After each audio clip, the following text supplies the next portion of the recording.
You're listening to Hear Arizona,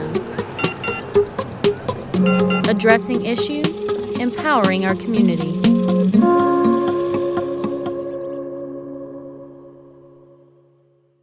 All over the world, cities are fighting their own climate battles, and each one is a little different. Majuro in the Marshall Islands is dealing with rising sea levels that is threatening to submerge the place entirely. Panzos, Guatemala, is dealing with successive droughts and floods that are destroying its crops, its essential income and food. Flagstaff, Arizona, is another one of those places with its own climate battle, and its main threat is wildfire.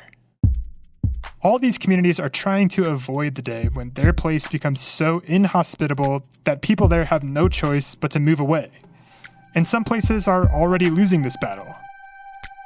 Climate refugees. Seeking asylum from climate change. Thousands fleeing growing climate emergency. How many people will be forced to leave their homes? These new climate refugees. 20 million people each year have been forced to leave their home due to some kind of climate-related crisis. Floods, extreme heat, drought. Of course, all these individual places' climate crises are related. They all have to do with rising CO2 emissions and global warming. And if the world's governments and large corporations can manage to reduce those emissions, that would help everybody.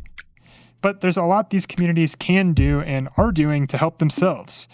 And when you zoom in on one, you start to get the idea that the climate crisis is being tackled by a million relatively tiny solutions, each one fine-tuned to a place's specific needs. In Flagstaff right now, it's sandbags, inflatable water barriers, innovative watershed restoration, and strategic forest thinning. That's because Flagstaff's biggest concern now, following its destructive wildfires, is flooding. Fire happens, you have none of that vegetation to moderate. You have soils that are destroyed. The first couple of years, they're hydrophobic. They're actually repelling water. And you're getting this massive flooding, in fact. Lucinda Andriani is the Coconino County Deputy Manager and Flood Control District Administrator. We heard from her last episode. And this whole summer, she's been working overtime, responding to disaster after disaster. The second round of fires that hit Flagstaff this summer only destroyed one home, but there were 9 watersheds impacted by the pipeline fire. A watershed is like a natural channel that carries water down a slope. And Lucinda knows the watersheds coming off Flagstaff's towering San Francisco peaks like the roads in her own neighborhood. That's all the furthest watershed, Lennox. It actually flows back around and comes into Wupaki trails. When wildfires burn all the trees and other vegetation on the mountain, they damage those channels. And that causes rain to run down the mountain at high speed, carrying dangerous amounts of debris with it. About a decade ago, Flagstaff had a bad wildfire, the Schultz Fire, and devastating flooding followed immediately after it.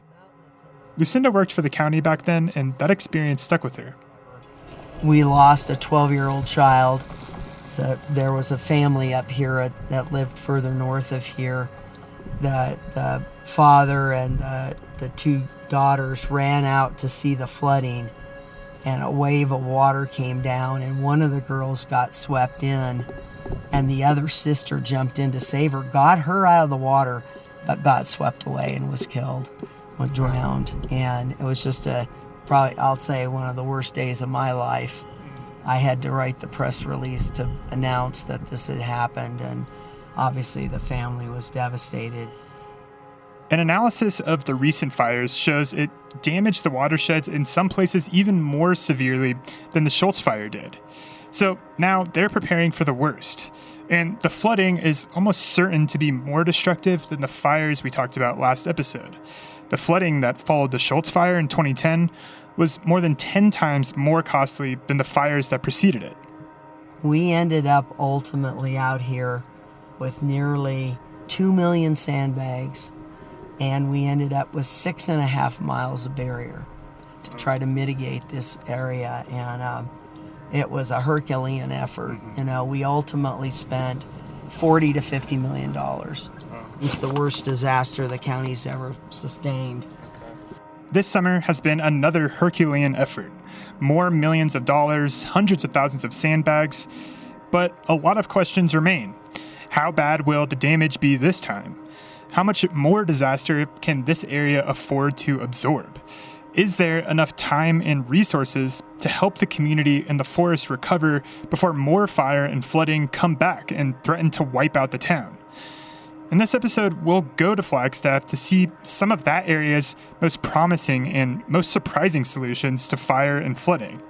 And to understand that work, we'll look at the whole ancient story of fire on Earth. In the not-so-distant past, our cultural attitude towards fire changed dramatically. And now, a lot of experts say it's time to change it back. Fire is not the enemy. We're having way too many bad fires and not enough good fires. We need to stop looking at fire as a threat and look at it as an incredibly powerful tool for maintaining the health of our landscape. You know, that's a very difficult culture shift. When it comes to global problems this big, dealing with forces of nature and shifts in culture, it can be hard not to feel overwhelmed. But the people I've spoken with over the past few months, people like Lucinda, are focused on the small bit of the problem they can control. You know, you can't be overwhelmed.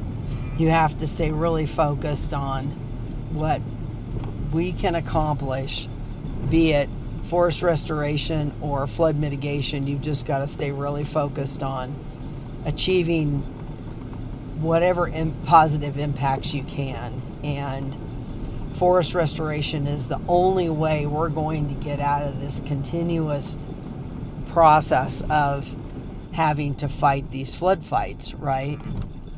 And we keep saying, you know, we can't just keep doing this over and over again, right?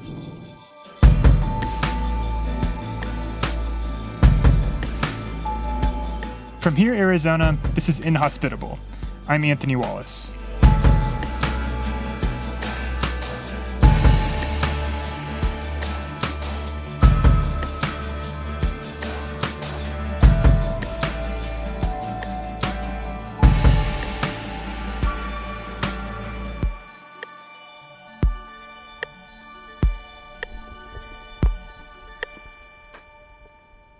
About a month after I saw the aftermath of the tunnel fire, the topic of our last episode, I went back up to Flagstaff to meet Lucinda again. Hey, Anthony. Hey, Lucinda. How's it going? Good, how are you? Good to see you. Good to see you again. Thanks for coming up. Of course. Thanks. All right. Thank you. All right, thanks, Shirley. Since I started working on this InHospitable fire series, 2022 has become one of the Flagstaff area's worst fire summers in recent history. Okay, I gotta grab my sunglasses out of my car, but you can go ahead and get in. This one? Okay. Yeah. So in July, as the threat was shifting from fires to flooding, I jumped back into Lucinda's white SUV, and she took me on a tour of everything they were doing to prepare. We're installing these devices. They're like these rubberized tubes that you fill with water. We're going to go take a look at them so we'll have a better understanding of what they are. Okay. Post-wildfire flooding happens across the world, but Flagstaff is especially vulnerable to it. The city is at the base of the tallest mountain in the state, and its rainy monsoon season happens to come directly after the dry and hot fire season. And I got the sense, talking to Lucinda, that Coconino County and other groups in the Flagstaff area are innovators when it comes to alleviating post-wildfire flooding. They're always trying new things. Yeah, we've been on the front end of all of this. There are areas in Colorado and New Mexico where they're doing some similar things now. They've heard about the success we've had here. And they're now. These devices we're going to see are called Tiger Dams. It's the first time the county has used them in the Flagstaff area, so they're kind of an experiment. We arrive at a busy scene. There are beeping trucks, people in hard hats, and long concrete barriers, the kind you see on the side of the highway. You know, these things weigh several tons each, right? These 20-foot sticks of concrete barrier, they're called Jersey barriers. let's see, I calculated this morning we're at about 6,500 feet of barrier at homes. We were out in a clearing in the forest that seemed to me like a kind of random area. There are no homes in sight. But the county has a detailed understanding of how water flows down into neighborhoods. Even though we're more than 5 miles from the top of the mountain, from the source of the floodwater, this is an important spot. Again, this is kind of a spot that you can see it's cinders on the ground. And we're hoping that if we slow the water down, it'll slow down and drop out the sediment and also slow it down so it can soak in versus traveling on to Doney Park. The main attraction on this day is a big orange tube on the ground being filled with water. When inflated, it rises to about my knees. What's the company called? It's called U.S. Flood Control, and this is the Tiger Dam Flood Protection System. So we manufacture this down in New Orleans. I've been manufacturing down there since 2006. Dave Elvire works for the company that invented and produces this patented orange tube. We've been a part of every major hurricane since Katrina. Out here, Lucinda hopes the Tiger Dams can replace those heavy concrete barriers. But around homes, it can also be a replacement for thousands of stacked sandbags. It's much faster, it's much cheaper, and the fact that it's reusable makes it better for the environment. It doesn't leave an environmental footprint behind. This product is another little climate solution, and business is booming. It seems like it's flooding somewhere all the time, and so coast to coast, we're nonstop shipping out truckloads of Tiger Dams. You're not at risk of running out of customers. No, we're not. Unlimited customers, yeah. This flooding is different than what you might see in a hurricane. And Lucinda said her biggest question is how the Tiger Dams hold up to fast-moving water that's full of debris. When the watershed burns severely, it makes the soil hydrophobic, which means that it repels water and it has kind of a waxy coating. When you pour water on it, it's like pouring water on your kitchen counter. It just runs right off. And as it gushes down the mountain, it picks up a bunch of sticks and logs, which makes the flooding all the more dangerous and destructive. All right, Anthony, we'll move on here. Thank you, Wes. From there, we went to another seemingly middle-of-nowhere spot in the forest. And there was an excavator there digging a long trench and making a big, long dirt wall beside it. Let's see, we're working on, there's 2 berms that we constructed at for Schultz that have been extremely effective. And we're expanding those now. As I was driving around with Lucinda, I started to think of the Flagstaff area surrounding the mountain as a kind of giant dirt pool. It fills up from the top of the mountain, like from the shallow end, and water rolls down towards the deep end. The county's job is to dig all these holes and trenches and put up strategic barriers to keep the water away from little pockets of homes that are sprinkled around. Lucinda told me they've been working with a local environmental engineering firm called Natural Channel Design to come up with new ways to repair the watersheds up on the mountain using buried logs. It's all about slowing the water down and sending it to these large depressions and channels they've dug to turn into temporary lakes and rivers. Lucinda's job is like part civil engineer, manager, and community leader. We ended up in a neighborhood with high flood risk, at a guy's house that is right at the base of the mountain. He's the first one to get water as it rushes down. Oh, there's John. I haven't seen John forever. It's all renewing all these relationships. Flood. Yeah, flood relationships. Hey, you! Part of what Lucinda does is go around talking to people, trying to encourage them to put up sandbags or barriers in front of their homes to prepare for the flooding. Some people refuse them, usually people who are newer to town. They don't like the way they look and they can't imagine that flooding will come to their home. But John has been here a while. By now, he's a disaster veteran. This summer's wildfire came right up to his front door. I was out here fighting it myself.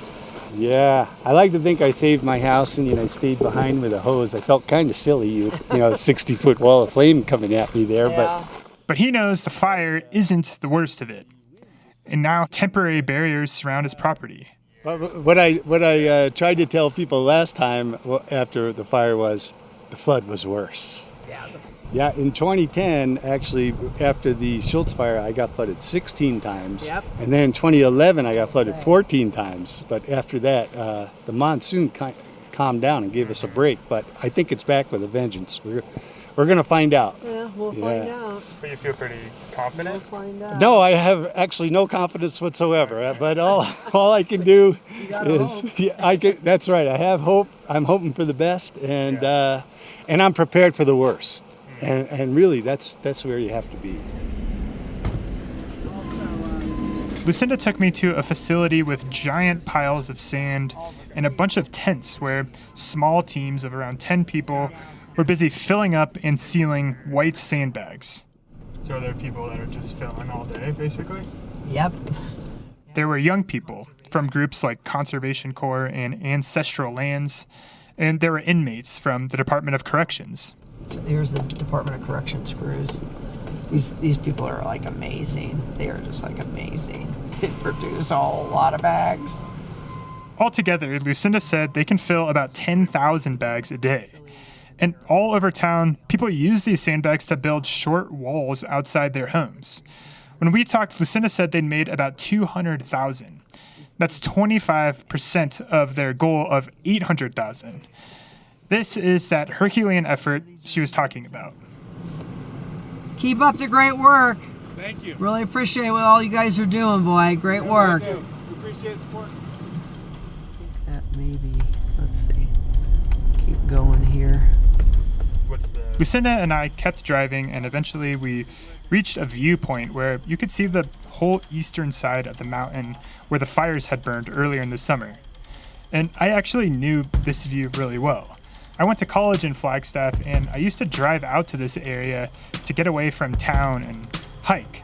And I'd spent a lot of time looking up at these tree-covered, green, luscious peaks. And now they looked bald and brown.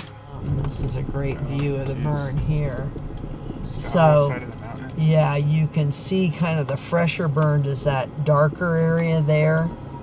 And then it reburned all back in there. You can see there's a whole set of timber that's burned back up against that hill, and all that burned again too, as well as some down lower. Yeah, I mean, it's pretty clear just with your eyes to see that. It looks like this whole side of the mountain is basically bald. There's right. A little yeah, and there's a few patches. There was some regrowth of aspens up there on the higher parts of the flank, and part of that reburned again.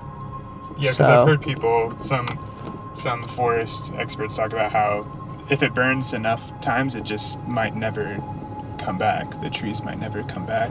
I don't know if is that a possibility here? I think it's a possibility. I mean, it's going to take decades before it comes, the ponderosas come back, right? And it's decades and decades out, maybe a century even. In our first fire episode, we heard from a lot of experts who openly wondered if the American West forests might simply disappear and be replaced by plains of grass. Looking at that mountain and thinking about what I'd heard from those experts, I was sad. It actually seemed like this beautiful natural area, my old retreat, might never come back.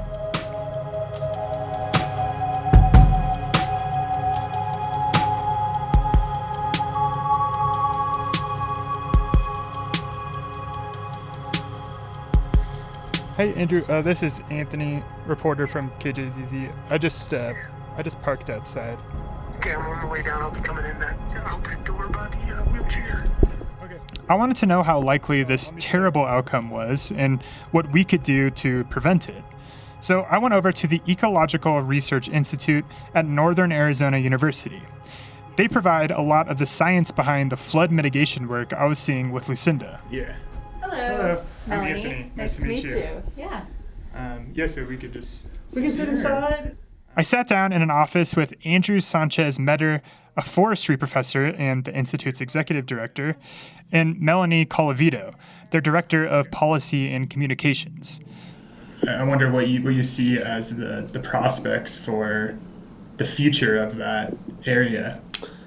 Yeah, it's tough. We in Flagstaff live here at the foot of Mount Eldon, which burned in the mid-'70s, and it's still largely untreed. It's going to be a while. All of these fires, when they burn high severity, take a while. So 50 years after a bad fire, and this part of the forest still hasn't recovered. The problem is the pace at which we're seeing these disturbances occur is a much faster pace than we're able to mitigate that hazard and risk. And frankly, we're kind of losing that race at the rate we're doing it. The Ecological Research Institute was created by an act of Congress. Their job is to do scientific research and provide guidance to people on the ground trying to reduce the risk of wildfires. Last year, they studied the full cost of the Schultz fire a decade after it happened. The cost of fighting the fire itself is well documented. That's called the suppression costs. What they wanted to know all these years later was the total cost of the disaster. That includes all the flood preparations, cleanup costs, insurance payouts, loss of habitats for endangered species, and even loss of life. That grand total? It was around $100 million, sort of rounding error. And less than 10% of that cost was fire suppression. So putting it out is just the tip of the iceberg when it comes to the true cost of wildfire. In 2015, the Forest Service did a study estimating what their suppression costs were going to be. And in 2015, they estimated by 2025, their costs would be $1.75 billion annually in suppression. Well, in the past 5 years, there's only been 1 year that was less than $1.75 billion. It's actually been closer to $2 to $3 billion. And if you think that's 10% of the actual cost of the fire, then suppression and post-fire flooding, in cases where it does occur, is a massive cost to the taxpayers that's just increasing each year. All this work is important because post-fire flooding risk is somewhat of a new phenomenon because we're so good at suppressing wildfires for so long that they were relatively small in scope and scale. The good news is that almost everyone I talk to about this generally agrees on what the solution is. And it sounds completely counterintuitive at first. I think getting fire back in the system is a hugely important thing because we need fire to do the job that it does, preventing forest from becoming dense, recycling nutrients, helping us, providing wildlife habitat and human recreation opportunities. The scale at which we need that, fire is the tool that we need on the landscape to help make it healthy. The hard part is when we have large years like this year and the past few, people's perception of fire becomes largely negative, which means the positive benefits of fire are really hard for people to accept or for people to think about. But we need more fire on the landscape. We just need fire doing what it would have done over evolutionary time, which is create function and allow forests to be healthy.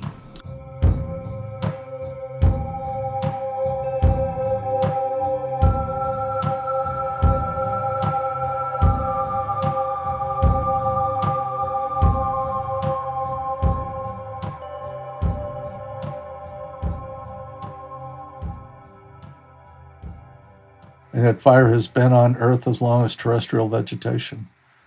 As soon as plants colonized the continents, they began to burn. Stephen Pine is a fire historian and professor at Arizona State University. When I started researching for these fire episodes, I read his books and watched his talks, and they completely changed how I thought of fire. I used to think of it mainly as a disaster, an emergency, something very bad that can kill you or destroy your home. But Pine and a lot of the other experts I spoke to describe it as a phenomenon as perfectly natural and healthy as rain. I mean, even the chemistry of fire is a biochemistry. It takes apart what photosynthesis puts together. When it happens in our cells, we call it respiration. When it happens out in the wide world, we call it fire. So before we zoom back into Flagstaff, I want to zoom way, way out for a second to look at the epic story of fire, humans, and the earth. Pine says that fire on our planet is nearly 500 million years old. When we talked, he brought up a recent discovery: charcoal in the fossilized remains of a dinosaur. What is that about? What it's about is because animals will go to the freshly burned area. The stuff that is growing up out of that fire is going to be more nutritious. So they're doing exactly what bison today do, and what hunters have known about since forever, that the animals will collect on the fresh burned grasses and shrubs in the aftermath of the fires. Yeah. And it's kind of like maybe one way to think about it, detoxification. It's like getting rid of some of the excess and then allowing fresh things to grow up underneath. It's a renewal. It's a recycling process. It's very fundamental. After a few 100 million years of peacefully burning forests and brush, playing a crucial role in the natural cycle of life, fire on Earth started a relationship that would change it and us forever. We got small guts and big heads because we learned to cook food. And then we went to the top of the food chain because we learned to cook landscapes. And now we've become a geologic presence because we've begun to cook the planet. We captured fire. It was out in the landscape, and we were able to tame it. In fact, it may be our first domestication when you think about it. Between 300,000 and 1.5 million years ago, no one knows for sure, humans learned to control fire. One thing that anthropologists and other researchers certainly do agree on, though, fire was a monumental breakthrough in human evolution, perhaps the most monumental. Campfires and torches gave us the ability to cook food, see in the dark, live in extremely cold places, scare away predators, and make new tools. It also brought us together around the fire, potentially making us a more cooperative and communal species, helping develop our languages and religions. Humans learned how to burn their landscapes, leaving behind cooked meat, nuts, and edible plants. Fire cleared the way for humans to rule the animal kingdom and inhabit every continent. And it's not just a tool, it's a relationship. You have to tend it. You have to feed it. You have to train it. In the relatively recent past, this relationship took a turn. This is a very similar story that we saw play out in our previous episodes on agriculture and water. Indigenous people in the West had a time-tested way of living with fire. They used fire as medicine, burning small parts of the forest in a way that was very healthy for the ecosystem. Then, an elite colonial class came in and pushed that system to the side, thinking they know better. And so they went about dismissing local, indigenous, but also settler knowledge of fire. And foresters knew absolutely nothing about fire except that they hated it. By the start of the last century, the American expansion out west disrupted ages of natural and indigenous forest management. Pine said logging left tons of debris everywhere that ignited into megafires. And in the summer of 1910, a series of giant wildfires engulfed the West. Entire towns were destroyed. The public was rattled. And the federal government and the newly established Forest Service vowed to do whatever they could to prevent this from ever happening again. Eventually, the Forest Service adopted the 10 a.m. policy, which stated that every fire should be put out by 10 a.m. the day after it's reported. And so the new mantra was fire equals bad. The only thing to do to a fire burning in the wild is to put it out.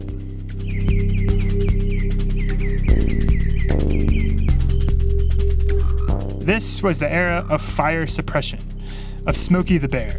Let a little fire get started, and your forest is nothing.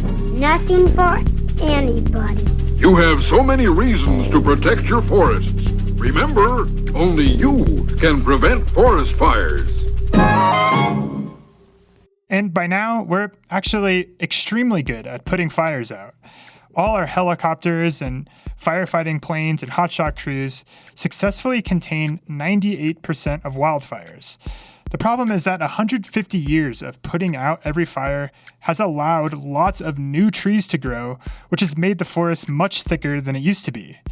And so now that 2% of wildfires we can't contain are massive and fast-moving because they're burning through these newly densely vegetated landscapes that are all dried out from rising temperatures.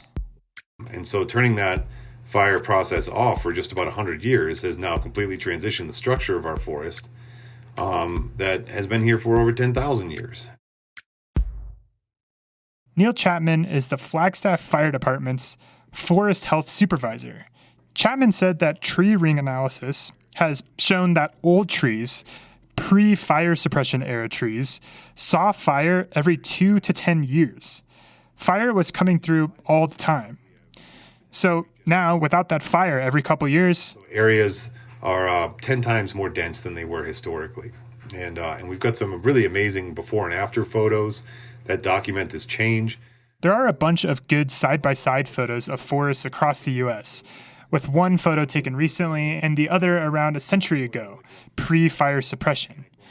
The recent wide-shot photos show rolling landscapes and mountains that are thickly and uniformly covered in trees. And the recent close-up photos of the forest floor show densely packed trees with connecting canopies that block out the sun. The old wide shots, however, show patchy forests with huge bald spots in between scattered bunches of trees.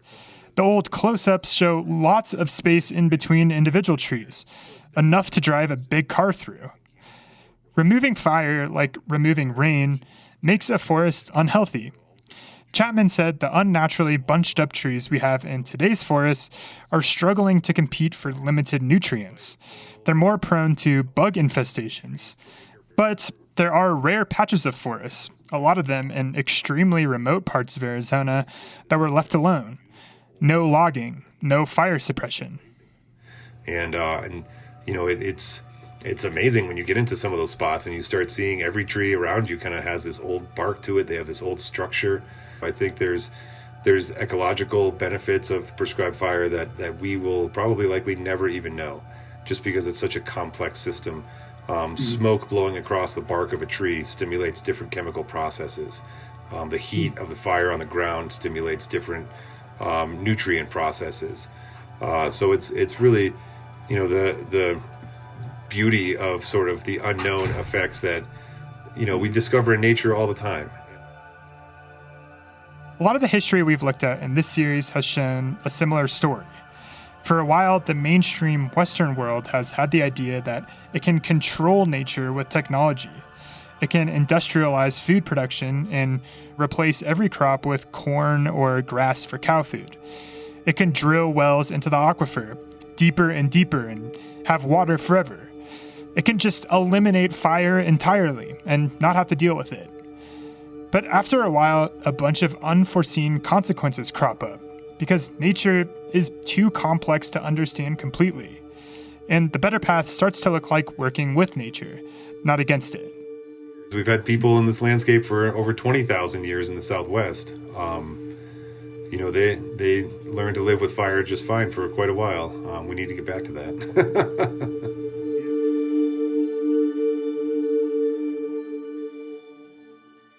So now Chapman and Lucinda and the researchers at NAU are really focused on thinning out the forest and getting it back to something that resembles its natural state before the suppression era. And there's two ways we do that. One is with mechanical harvesting and, you know, thinning. So that's either chainsaws or equipment. And then the other way we can do it is with fire. And in the perfect scenario is we get through and we do some fuels reduction with equipment. So we rearrange the trees, we remove the small and medium trees, we protect the large trees, and we create a habitat or an environment that's fire adapted to the best of our knowledge. And then we put fire back into the system on a regular basis. And that can be either with wildfires happening naturally or prescribed fires as well. Chapman and others across the country are turning to prescribed burning techniques that are informed by indigenous traditional ecological knowledge, something we talked about extensively in our water episodes. And so with ancient and modern methods to thin out the forest, cutting down trees with saws and starting fires in strategic areas, he said they've already been able to thwart some major disasters in the Flagstaff area. When we get that thinning first and then the fire afterwards, that's really our perfect scenario. And we see evidence of this all the time around our community. I think it was called the Bravo fire in 2020 is something that nobody's really ever heard of. And that's a pretty good thing, because Bravo fire started in similar conditions to when the Schultz fire started in 2010. So the Bravo fire was an illegal campfire on a red flag day that blew up, but it started in an area that had been treated. So we'd had some thinning treatments in there. In that fire, we were able to catch it about 3 acres. And so the Forest Service, Summit Fire and Medical District, Flagstaff Fire Department were all on top of that thing on a red flag day, 3-acre fire, where in an untreated area, that could have been another 10,000 acre disaster.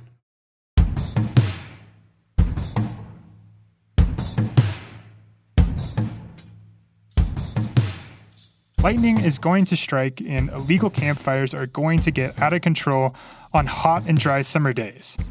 But whether that patch of forest where it happens has been thinned out or not when the fire sparks up could determine whether it turns into the next megafire or a 3-acre fire that no one remembers. And thinning is a lot cheaper than disaster. An ounce of prevention is worth a pound of cure. There was a thinning project planned for the area burned by the Schultz fire, but it didn't get done in time. That project would have cost between $5 and $20 million, at most 1/5 the cost of the fire. So it's not a mystery what needs to be done. It's just a matter of getting the funding to do it. In 2012, Flagstaff residents voted for a tax that created the Flagstaff Watershed Protection Program. Neil Chapman manages that program now. And the recent Congressional Infrastructure Act included $3 billion for wildfire mitigation. And Arizona's getting over $50 million a year from that. So between these sources of funding, officials in the Flagstaff area will have millions to spend strategically to prevent the next major wildfire. And they're focusing on a steep part of the mountain west of where the fires burned recently. That area, the west side of the peaks, that all flows down through the center of Flagstaff. And if that burns, we're expecting probably $1.5 billion to $2 billion worth of damage. If that burns and then it floods, that's the kind of damage we're talking about happening to Flagstaff. It would wipe out the economy because it goes right through downtown. Geez, so that's like an existential threat to the... Yeah, so that's one of our primary focus areas for forest restoration. So, as dramatic as it sounds, Flagstaff's fate rests on whether or not that thinning project can get done before that part of the mountain catches on fire. But they don't have time to dwell on that now. Monsoon storms making their way through northern Arizona. The Flagstaff area getting hit pretty hard. The rain from up in the mountains nearby created a river. The flood lines made it up to more than a foot. Meanwhile, Highway 180 was shut down for a number of hours because of flooding in that area. The water just rushed down right through the street here. Fire department out here just trying to find a path for this water that is just coming. Since I visited Flagstaff back in July, the rains and the floods have come. Hey, Anthony. So I called Lucinda in late August to get caught up. Oh, hi, Lucinda. How's it going? Hey there. Oh, just, drinking from the fire hydrants has been super crazy. The water has wiped out people's driveways, closed major highways, and severely eroded dirt roads, which has threatened to trap people inside their own neighborhoods. Lucinda estimated that between 750 and 1,000 homes were impacted. Oh, it's now exceeded Schultz. Okay, We've had over 40 major flood events. And in Schultz in the first year, we had 25 flood events. And we've had to shore up mitigation, short-term mitigation, but they're still having a tremendously positive impact compared to what they would have what people would be experiencing, if it hadn't been for the mitigation. In those orange inflatable tubes, the Tiger Dam system? It did not work. It did not work. It was overwhelmed and damaged by the debris. But Lucinda said the city of Flagstaff is still using the Tiger Dams for the urban areas where water is less full of debris and fast moving. And on the whole, she said that the mitigation efforts have worked really well. She said around 20 homes have had water actually get inside the house, and that number would certainly be greater if not for all the berms and barriers and sandbags. But it could be another 10 years before the true cost of this flooding is fully accounted for.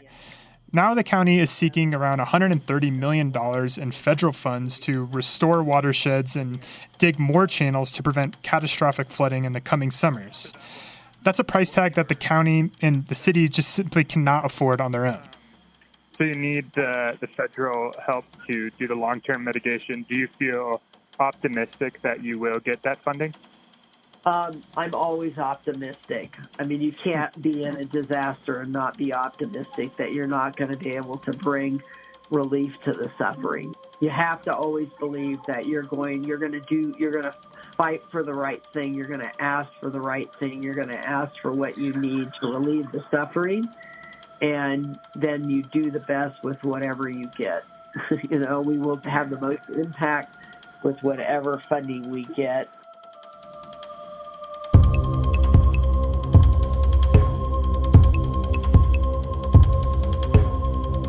So this summer's flooding is being fought by nearly 1 million hand-filled sandbags. And public servants like Neil Chapman and Lucinda Andriani and Andrew Sanchez-Meder are thinking constantly about how to prevent the next major disaster. They're stubbornly optimistic because there is so much work we can do and so much work to be done. And everybody can play a part. Whether it's attending community meetings and learning, whether it's volunteering and helping fill sandbags, whether it's participating in the public disclosure process that the Forest Service. And so there's things we can do locally as an individual. There's things you can do within your community with the way you vote and the way you spend your money. In the grand story of human history, of civilizations rising and falling, environmental factors have played a huge role. We talked about in previous episodes how the Phoenix area's great Hohokam culture declined very quickly around 600 years ago, and flooding may have had something to do with that. So here and now, we're at a pivotal moment. I'm hopeful. I think we know how we could potentially get out of this problem through thinning and burning. There is so much work going on a daily basis to advance our adaptations to climate change on a variety of different issues, right? Whether it be wildfire or water or social inequities. I think that there's a lot of work going on, and for me personally, it's good to just kind of focus in on the work that we are doing that's really constructive, that we do know how to solve this problem. There are plenty of sandbags to fill, and as the saying goes, the world changes one conversation at a time. Listening and learning is how culture shifts. And as we continue to learn more about nature, we learn just how fragile, complex, and powerful it is. These are things that many indigenous cultures with so much experience on this American landscape have known for so long. So we do need to accept that fire probably will be on this landscape. It's always been on this landscape. It's going to continue to want to be on this landscape. And that the work and the focus really need to be on how can we make that fire as constructive and beneficial and live with it effectively. So in all the conversations I've had with people in the course of producing this series, I've optimistically started to think that maybe, just maybe, we're entering a new era. One where we learn to live with fire and all the other forces of nature. One where we see nature as an equal, something to learn from, something to respect, and not something to dominate over. And that way of thinking might eventually make our landscape, our home in the desert and the forests of Arizona and the rest of the world, more hospitable.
Thank you so much for listening.